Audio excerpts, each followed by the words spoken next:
안녕하세요, 크립토 ICO입니다. 오랜만에 영상을 올리는데요. ICO 리뷰에 들어가기 앞서서 한 가지를 먼저 말씀드리려고 하는데요.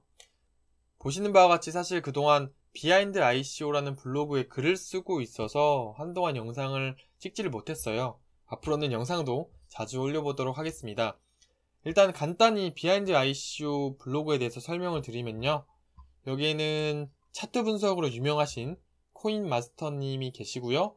ICO 투자와 분석을 오랫동안 해오신 다른 전문가분들도 계세요. 그래서 사실 저 같은 경우는 유튜브를 하면서 여러 곳에서 함께 하자는 제안이 많이 왔었는데요. 사실 상업적 목적이 너무 강해서 모두 거절을 했었습니다. 하지만 여기 비하인드 ICO 같은 경우는 정말 블록체인을 믿고 백서 공부하는 걸 또 좋아하시는 분들이라 이렇게 함께 하기로 결정을 하였어요. 그래서 앞으로는 이 블로그에 이 전문가분들과 함께 ICO 시장 분석과 프로젝트 분석을 주로 소개해 드릴 예정이고요.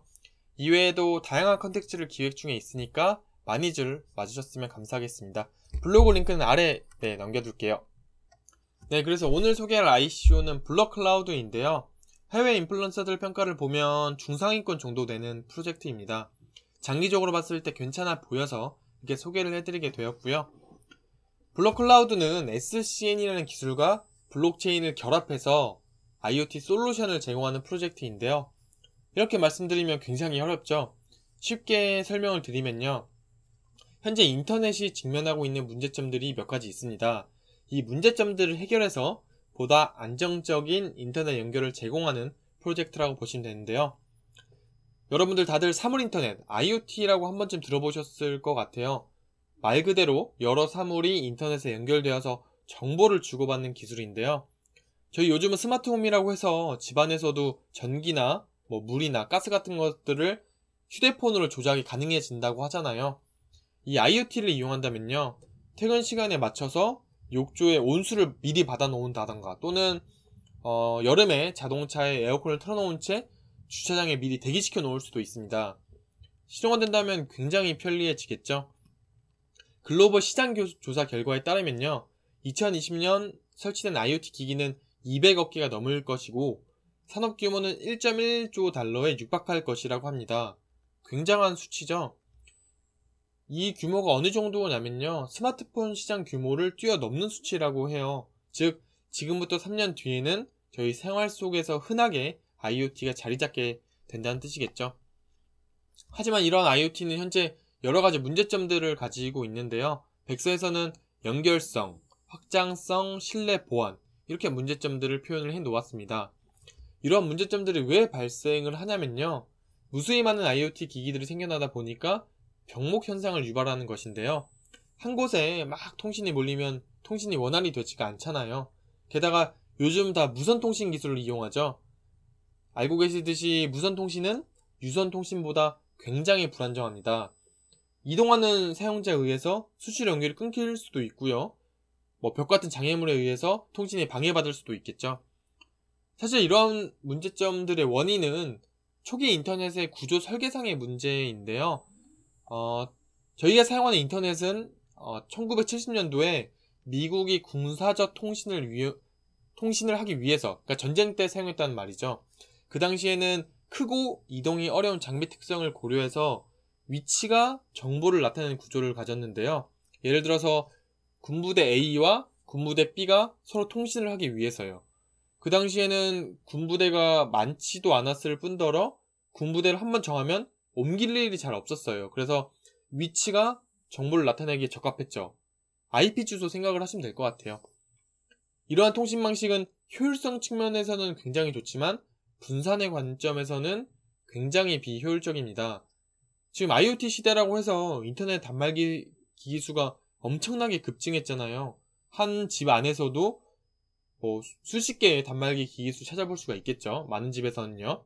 그렇기 때문에 병목 현상이 발생하게 되고 여러 문제점과 직면하게 됩니다. 그래서 이러한 문제점들을 해결하기 위해서 나온 것이 블럭클라우드다, 이렇게 이해를 하시면 될 것 같아요. 블럭클라우드는 SCN과 블록체인을 활용해서 이렇게 현재 인터넷이 직면한 문제점을 해결하는데요.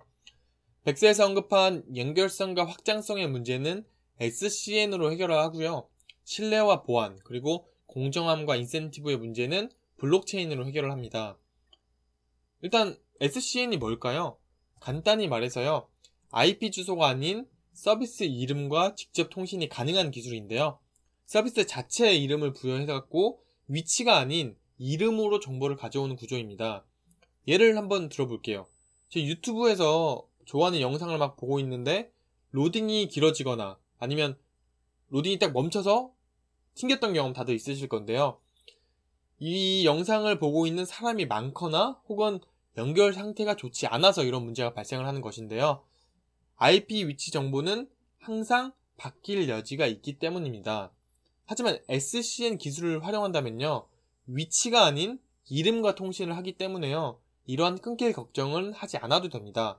IP 주소가 변경되던 간에 통신 상태가 좋지 않아도 안정적인 연결 상태를 가질 수 있다는 뜻이겠죠. 블록체인은 설명 잘 안 해도 다들 잘 아실 것 같아요. 블록체인의 탈중앙화와 분산화 성격을 이용해서 신뢰성과 보안성을 확보한다는 얘기고요. 네트워크 참여자들에게 인센티브를 주어 참여를 장려하고 또 그 참여자들에게는 공정하게 거래할 수 있도록 그 환경을 조성한다는 뜻입니다. 물론 여기서는 블록체인 기술만 이용한 것이 아니라요. 자체적으로 개발한 알고리즘과 기술들이 들어가 있습니다.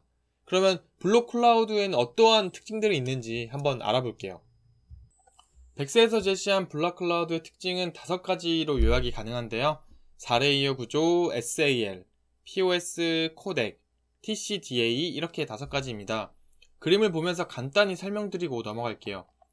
맨 하위 계층인 트랜잭션 체인 레이어를 보시면요. 이름 그대로 이곳에서는 원장이 인코딩된 트랜잭션으로 구성되어서 저장이 되게 됩니다. IoT 네트워크는 무수히 많은 기기와 장치들로 구성되어 있기 때문에 높은 TPS가 요구되거든요. 그래서 이를 위해서 코덱이라는 자체 개발한 알고리즘을 사용하는데요. 코덱, 아마 눈치채신 분들도 계실 것 같은데요. 바로 덱 알고리즘을 한 단계 업그레이드 시킨 것입니다. 덱은 아이오타에서 사용해서 많이들 알고 계실 것 같은데요. 이 덱 알고리즘을 블록 클라우드에 맞게 변형시켰다고 이해를 하시면 될 것 같고요.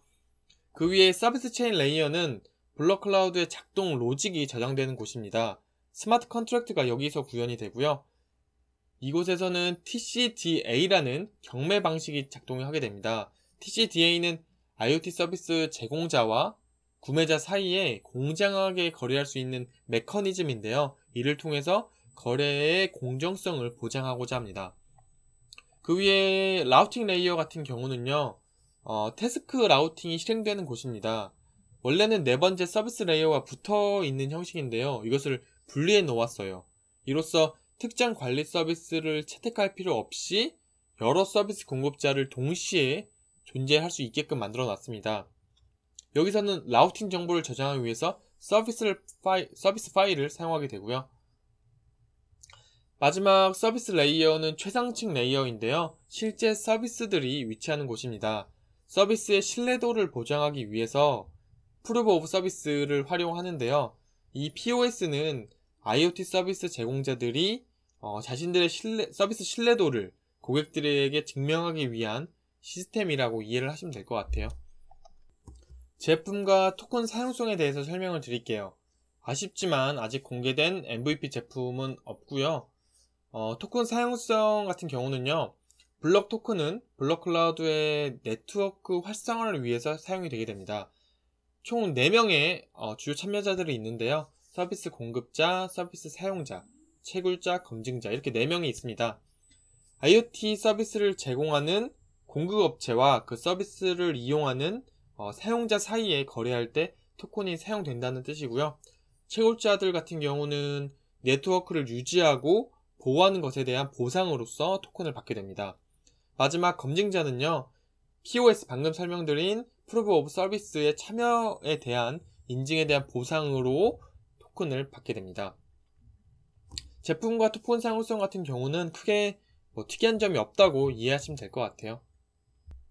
정확한 ICO 일정은 아직 안 나왔는데요. 어제 28일부터 KYC 등록을 시작을 하였습니다. 그래서 투자 관심 있는 분들은 일단 홈페이지에서 KYC 등록을 하셔야 되고요. 다른 ICO와 절차가 유사하니 크게 준비할 것은 없습니다. 신원증명은 여권으로 하시면 되고, 거주지 증명은 핸드폰 고지서나 은행 잔고 증명서 영문으로 하시면 되는데요. 혹시 서류 준비 안 되신 분들을 위해서 팁을 드리면요, 거주지 증명 같은 경우는 준비하기가 좀 까다로울 수가 있어요. 그러면은 민원24시 홈페이지 가셔서요, 영문 운전면허 경력증이라고 있는데요, 그것을 또 인쇄해 보면은 거기에 영문 주소지가 나옵니다. 그걸로 또 거주지 증명을 대체할 수 있으니까요, 시간적 여유 없으신 분들은 이걸로 서류 대체하셔도 될 것 같습니다. 그래서 블록 토큰 같은 경우는 총 토큰 발행량이 100억 개고요. 그 중에 20%인 20억 개를 ICO에서 판매합니다. 하드캡스는 15밀리언 달러인데요. 그 중에 80%인 12밀리언 달러를 이미 프라이빗 세일에 완판을 하였어요. 그리고 퍼블릭은 3밀리언 달러, 하나로 33억 원이죠. 굉장히 작은 캡이죠. 그래서 경쟁이 치열할 것으로 보입니다. 아시다시피 요즘 ICO 시장 추세가 점점 퍼블릭 개인 물량을 줄이고 대형 기관에게 이제 캡을 많이 주는 추세로 가고 있죠. 퍼블릭 가격이 프라이빗 가격보다는 25% 정도 비싼 가격이고요. 역시나 시드라운드 보너스는 공개되지가 않았습니다. 대신 락업 기간이 있는데요. 프라이빗 셀 물량 경우는 이 토큰의 20%를 거래소 상장 전에, 그리고 나머지 토큰은 거래소 상장 2달 후부터 매달 20%씩 주는데요. 즉 프라이빗 물량 총 물량에 소요되는 기간은 8달이 되겠고요. 시드라운드 물량 같은 경우는 거래소 상장 후 6개월 처음으로 20%를 지급하고요. 그 후에 매 2달씩 20%를 배분합니다. 그러니까 총 물량 배분까지는 14개월이 소요되겠죠. 팀과 설립자 물량 같은 경우는요, 거래소 상장 후 매년 25%씩 지급하여 총 4년이 소요됩니다. 네, 로드맵은요, 분기별로 구체적으로 개발 계획이 상세히 잘 설명이 되어 있습니다. 다만 조금 아쉬운 부분이요, 테스트넷이 19년도 2분기, 메인넷이 20년도 2분기 예정이 되어 있어요. 그래서 다소 장기적인 로드맵이라고 보여집니다. 메인넷이 지금부터 약 2년가량 걸린다는 거잖아요. 그래서 지금이야 이 프로젝트가 엄청 좋고 유망해 보여도 사실상 2년은 짧은 시간이 아니기 때문에 그 메인넷 하기까지 더 좋은, 더 유망한 새로운 경쟁자가 진입할 수 있다는 것을 항상 인지하고 투자를 결정하셔야 됩니다. 그래서 로드맵은 구체적이지만 장기적이라 아쉬운 부분이 있다, 이렇게 보고 넘어가시면 될 것 같아요. 블록클라우드는 주요 팀명 12명, 기술고문 16명, 사업고문 5명으로 이루어져 있는데요. 주요 팀원들의 50% 이상이 칭화대학교와 도쿄대학교와 같은 최상위권 대학의 박사학위를 소유하고 있어요. 그만큼 학술적 배경이 굉장히 뛰어난 팀이다, 이렇게 보시면 될 것 같고요. 유명 컨퍼런스와 저널에서 50개 이상의 논문을 수록하였고요. 특허도 80개 이상 출원하였다고 합니다. 연구 실적이 엄청난 팀이죠. 우선 CEO 종싱밍은요, 칭화대학교 박사 출신이고 프린스턴 대학교에서 컴퓨터공학 방문연구원을 했었네요. 그리고 중국 컴퓨터 연맹 블록체인 특별위원회 회원이고요.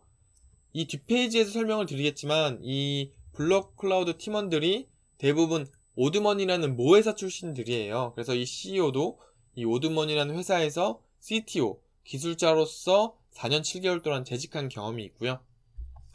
그 아래 슈양 회장은요, 칭화대학교 컴퓨터구조 박사 출신이고 현재는 심천대학교에서 부교수를 하고 있고요.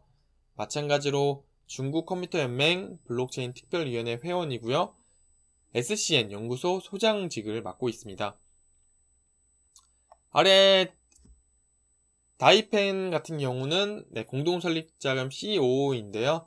베이징대학교 컴퓨터공학 석사를 하고 오드먼 테크놀로지에서 CEO인 종싱민과 함께 근무를 했었습니다.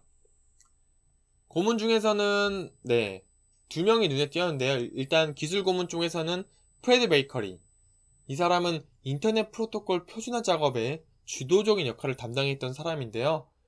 국제 인터넷 표준화 기구인 IETF에서 회장을 역임하였고 현재까지 약 50개 이상의 인터넷 표준 제작에 참여하였다고 해요. 기술적 배경이 굉장히 뛰어난 사람이죠. 그리고 사업 고문 중에서는 로저림이 있는데요. 아마 설명 안 들어도 다들 잘 아실 것 같아요. 네오 글로벌 캐피탈의 설립자이자 블록체인 업계의 유명 투자자이죠. 여태까지 블루젤, 더키, 오픈 플랫폼, 노츠 등과 같은 많은 프로젝트의 고문을 맡았었습니다. 이전에는 로저림이 딱 붙었다고 하면 진짜 사람들이 막 미친듯이 몰렸었는데 요즘은 또 그렇지도 않은 것 같아요. 너무 하락장이다 보니까 많이 죽었는데 그래도 로저림은 로저림입니다. 투자자를 보시면요.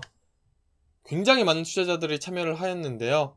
세계 18개국, 18개국에서 총 100개 이상의 기관 투자자들이 참여를 하였습니다.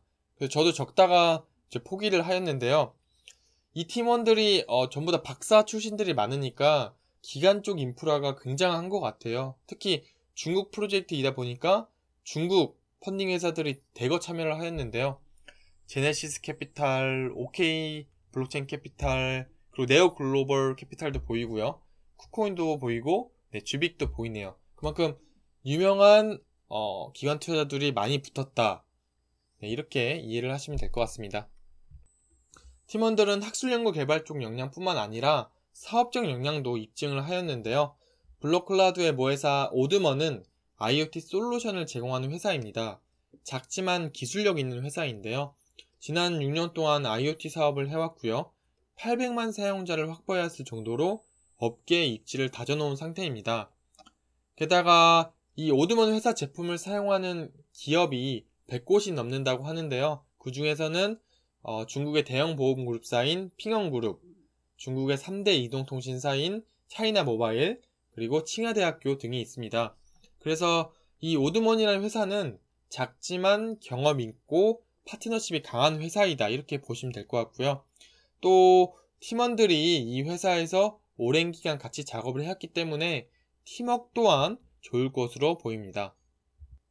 그래서 블록클라우드 프로젝트는요, 학문적 배경과 사업적 역량을 두루 갖춘 팀원이 있다는 것, 그리고 오드먼의 파트너십이 좋다는 장점이 있습니다. 그리고 하드캡이 굉장히 매력적이고요. IoT 산업 분야 자체가 유망하다는 것도 장점으로 볼 수가 있습니다. 단점으로는요, 시스코나 지휘와 같은 이미 세계적인 대기업들이 IoT 솔루션 제품을 가지고 있다는 거예요. 물론 블록체인 프로젝트는 아니지만 블록클라우드가 추후에 채택되는 데는 얼마나 시간이 걸릴지는 알 수가 없죠. 그리고 초기 투자자들의 10% 물량 보너스를 공개하지가 않았는데요. 추후에 락업이 풀렸을 때 덤핑이 얼마 될지는 알 수가 없는 것도 단점으로 볼 수가 있겠죠. 그리고 제품 MVP가 없고 로드맵이 장기적이라는 것도 단점으로 볼 수가 있습니다. 그래서 오늘 블록클라우드에 대해서 알아보았는데요. 최근에 시장 상황도 좋지가 않고 로드맵이 길다는 점에서 단기적으로는 중립적인 의견이에요. 하지만 팀원이 괜찮고 이미 모회사를 통해서 사업 역량을 보여줬기 때문에 장기적으로는 괜찮아 보이는 프로젝트입니다.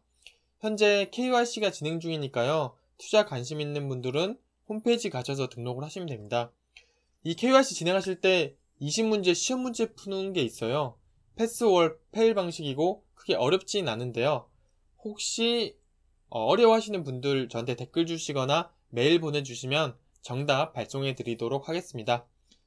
그래서 오늘 여기까지로 영상 마치겠고요.